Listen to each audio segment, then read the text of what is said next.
चंदनपुर गांव में किशन और मदन नाम के दो भाई रहते थे। किशन पैसे वाला था जबकि मदन गरीब था। किशन एक ढाबा चलाता था।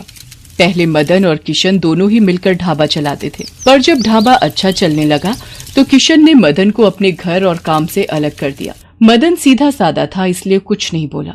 मदन ने शुरू से ही खाना बनाना सीखा था, इसलिए उसने अलग होने के बाद एक छोटे से ठेले पर कढ़ी चावल बेचना शुरू कर दिया। गांव में किशन का ढाबा होने की वजह से मदन के कढ़ी चावल का ठेला ज्यादा नहीं चलता था। मदन दयालु स्वभाव का था। वो गरीब और भूखे लोगों को भोजन मुफ्त में ही खिला दिया करता था। मदन की बेटी रूपा के पैर में चोट आ गई थी, जिस कारण वो ठीक से चल नहीं पाती थी और उसका इलाज शहर में ही हो सकता था, जिसके लिए मदन को 2 लाख रुपए की जरूरत थी। पर मदन के पास इतने पैसे नहीं थे कि वो अपनी बेटी का इलाज करा सके। इस बात को लेकर वो बहुत परेशान रहता था। क्या करूं? शहर के डॉक्टर ने बोला है कि रूपा का इलाज जितनी जल्दी होगा पैर उतनी जल्दी ठीक हो जाएगा। अगर देर हो गई तो उसका पैर हमेशा के लिए खराब हो जाएगा। एक बार किशन भैया से बात करके देखता हूँ, शायद वो थोड़ी मदद कर दें। मदन अपने भाई से इस बारे में बात करने के लिए जाता है। पागल हो रहा है क्या? 2 लाख रुपए कोई छोटी रकम थोड़ी होती है। एक तो पहले ही मेरा ढाबा ठीक से नहीं चल रहा, घर में बड़ी दिक्कत चल रही है, और फिर तू तो कड़ी चावल का ठेला लगाता है। तेरी कमाई नहीं होती क्या जो मुझसे मांगने के लिए आ गया? किशन अभी मदन पर गुस्सा हो ही रहा था कि तभी एक बूढ़ा व्यक्ति किशन के ढाबे पर आता है। भैया कुछ खाने को दे दो, बहुत भूख लगी है, भगवान तुम्हारा भला करे। लो, एक मांगने वाला पहले आया, दूसरा मांगने वाला बाद में आ गया। जब देखो मेरे ढाबे पर भिखारियों की भीड़ लगी रहती है। मेरे ढाबे से फूटी कौड़ी तो क्या, एक निवाला भी किसी को नहीं मिलेगा। चलो जाओ यहाँ से। मदन समझ गया था कि कहीं न कहीं किशन ये सब उसे ही सुना रहा है। वो निराश हो जाता है। बूढ़ा व्यक्ति भूखा ही वापस जा रहा था, तभी मदन उसे आवाज लगाता है। अरे बाबा रुको, पास ही में मेरा ठेला है, वहाँ पर चलो, मैं कुछ खिलाता हूँ। मैं अपना ठेला लेकर वापस घर ही जा रहा था। ये कड़ी चावल है, ये तुम खा लो और अपने घर भी लेते जाओ। जीते रहो बेटा, भगवान तुम्हें जीवन की हर खुशी दे। कड़ी चावल को देखकर बूढ़ा व्यक्ति बहुत खुश होता है और मदन को दुआएं देता हुआ चला जाता है। मदन के मन में रूपा को लेकर बहुत चिंता थी। ऐसे ही दिन बीत रहे थे, पर मदन पैसों का कोई भी इंतजाम नहीं कर पाता। एक दिन मदन जब कड़ी चावल का ठेला लगा रहा था, तभी वहां से कुछ साधु महात्मा गुजर रहे थे। सभी महात्मा बहुत भूखे थे। वो आपस में बात करने लगे। बहुत भूख लगी है। हम साधुओं को देखकर उस ढाबे वाले ने मुफ्त में भोजन खिलाने के लिए साफ मना कर दिया। एक बार इस कड़ी चावल के ठेले वाले से पूछते हैं, शायद ये हमारी कोई मदद कर दे। हाँ, पूछ कर देख लेते हैं, नहीं तो भूखे ही मंदिर की ओर बढ़ जाएंगे। बेटा बहुत भूख लगी है, क्या तुम हमें कुछ खिला सकते हो? हाँ महात्मा जी, ये तो मेरा बहुत बड़ा सौभाग्य है कि आप मुझ गरीब के ठेले के कड़ी चावल खाओगे। आप सब यहाँ बैठो, मैं आप सबके लिए कड़ी चावल की प्लेट बनाता हूँ। मदन सभी साधुओं के लिए बढ़िया तरीके से कड़ी चावल तैयार करता है। मदन के ठेले के कड़ी चावल खाकर साधु महात्मा तृप्त हो जाते हैं। तुम सचमुच बहुत दयालु हो, पर तुम कहीं ना कहीं किसी शंका में हो। हमें अपना दुख कहो। मदन उन साधुओं को अपनी परेशानी बताता है। तुम्हें परेशान होने की कोई आवश्यकता नहीं है। हम तुम्हें एक ऐसा मंत्र बताते हैं जिसकी सहायता से तुम जब भी कड़ी चावल बनाओगे तो वो दुगने हो जाएंगे और उनका स्वाद भी बहुत बढ़िया हो जाएगा। इससे तुम्हारी बिक्री शुरू हो जाएगी। तुम आराम से अपनी बेटी रूपा का इलाज शहर में करवा सकते हो। पर तुम्हें एक बात का हमेशा ध्यान रखना है, तुम्हें रोजाना अपने ठेले से 100 गरीब और लाचार लोगों को कड़ी चावल मुफ्त में खिलाने होंगे।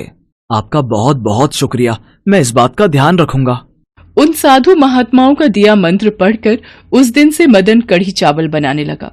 मदन के कढ़ी चावल इतने स्वादिष्ट होते थे कि आसपास के सभी गांव और शहर के लोग भी उसके पास कढ़ी चावल खाने के लिए आते थे। मदन 100 गरीबों को भी अपने ठेले से रोजाना मुफ्त में कढ़ी चावल बांटता था। धीरे धीरे मदन की बिक्री बढ़ गई। अब उसके पास लोग भी ज्यादा आने लगे थे, इसलिए उसने धीरे धीरे कढ़ी चावल की एक बड़ी दुकान खोल ली। मदन के पास इतने पैसे जुड़ गए थे जिससे उसने अपनी बेटी रूपा के पैर का इलाज भी करवा लिया और वो फिर से चलने और स्कूल जाने लगी।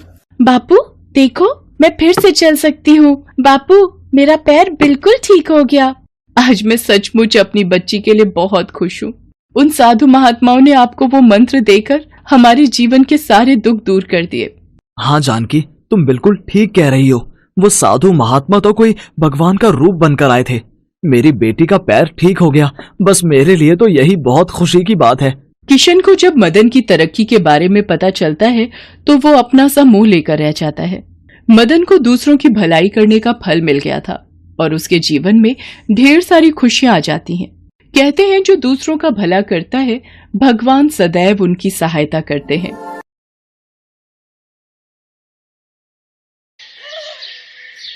सुनो, आज भगवान की कृपा से हमारा ढाबा खुल ही गया। अब देखना, हमारे हाथ का स्वादिष्ट और बढ़िया खाना खाकर ग्राहक उंगलियां चाटते रह जाएंगे। तुम ठीक कह रही हो मीनाक्षी, बस अब ग्राहक बढ़ जाएं। खाने में यहाँ क्या क्या मिलेगा? जी सब कुछ है। दाल तड़का, दाल मखनी, भिंडी, बैगन का भरता, कड़ी चावल, राजमा चावल, तंदूरी रोटी, नान और भी बहुत कुछ। सुमेर चल, फिर आज इसी ढाबे पर खाना खा लेते हैं। सामने कल्लू के ढाबे पर तो खाने का वो स्वाद नहीं रहा जो पहले होता था। मेरे ढाबे के सामने ये नया ढाबा खुल गया है। मेरे तो ढाबे पर ग्राहक आने ही बंद हो गए हैं। मीनाक्षी और महेंद्र का चलता हुआ ढाबा देखकर कल्लू जलन से भर जाता है। ये एक और सामने ढाबा खुल गया, कोई ना कोई मुसीबत आ ही जाती है। हमारा ढाबा अच्छा चल पड़ा है, सचमुच ये देखकर मैं बहुत खुश हूँ। हमारा ढाबा इसी तरह चलता गया तो वो दिन दूर नहीं जब हम अपना एक बड़ा होटल खोल लेंगे। उस गांव में ठाकुर गज्जन सिंह का राज चलता था।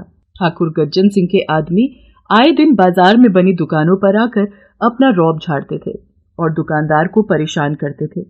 एक दिन ठाकुर सज्जन सिंह के आदमी बाजार में घूम रहे थे, तभी उनकी नजर मीनाक्षी और महेंद्र के ढाबे पर पड़ी।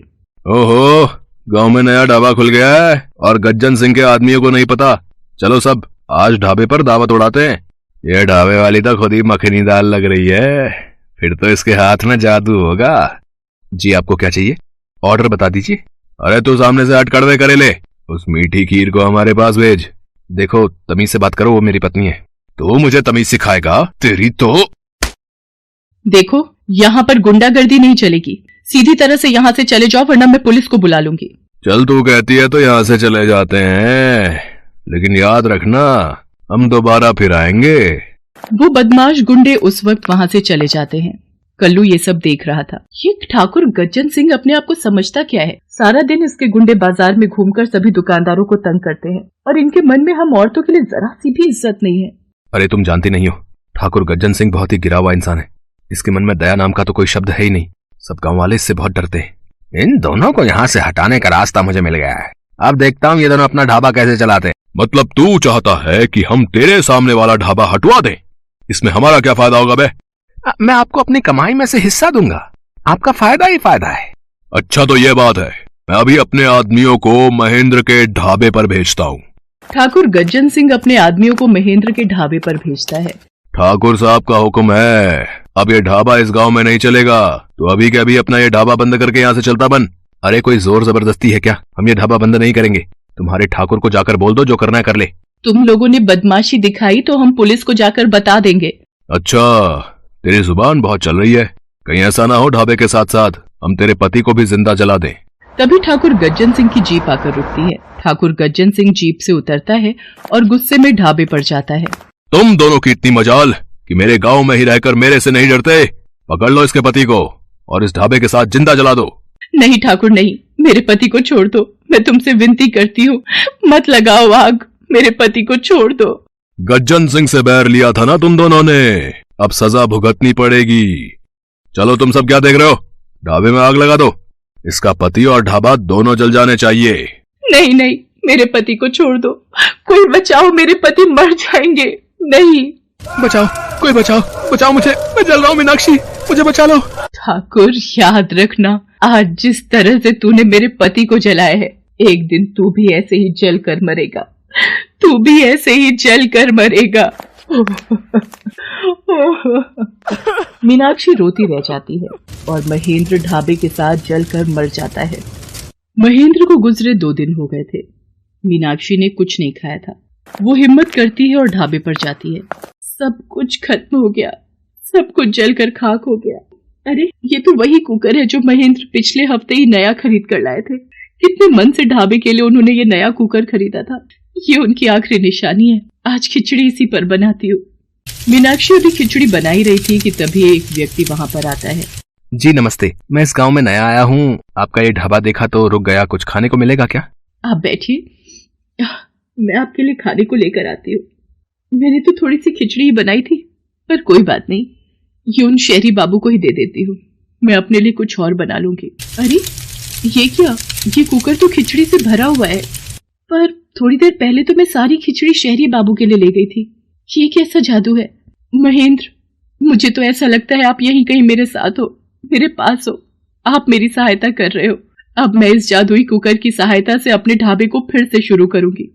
मीनाक्षी अब रोजाना ही उस जादुई कुकर में खाना बनाती और ग्राहकों को खिलाती। जादुई कुकर में बना खाना सुबह से शाम तक चलता था। धीरे धीरे मीनाक्षी का ढाबा फिर से चल पड़ता है। कुछ दिन बीत जाते हैं। ढाबे को फिर से चलता देख कल्लू गुस्से में आ जाता है और ठाकुर गज्जन सिंह के पास जाता है। गज्जन सिंह अपने आदमियों के साथ दोबारा मीनाक्षी के ढाबे पर पहुंचता है। लगता है तुझे भी तेरे पति के पास भेजना ही पड़ेगा। गांव वालों, कान खोलकर सुन लो। जिस किसी ने भी मेरे हुक्म का विरोध किया या मेरे खिलाफ जाकर कोई काम किया, उसका यही अंजाम होगा। बेचारी मीनाक्षी, पहले पति चला गया और आज ठाकुर भी इसे जिंदा जलाने जा रहा है, और कौन भला गज्जन सिंह के आगे बोल सकता है? अब तो भगवान ही मीनाक्षी को बचा सकते हैं, वही कोई चमत्कार कर सकते हैं। इस पूरे गांव में कोई भी माई का लाल नहीं है जो गज्जन सिंह के आगे सिर उठाकर बोल सके। जला दो इसे। गज्जन सिंह के आदमी मीनाक्षी को जलाने ही जा रहे थे कि अचानक गोलियों की बौछार से वो घबरा जाते हैं।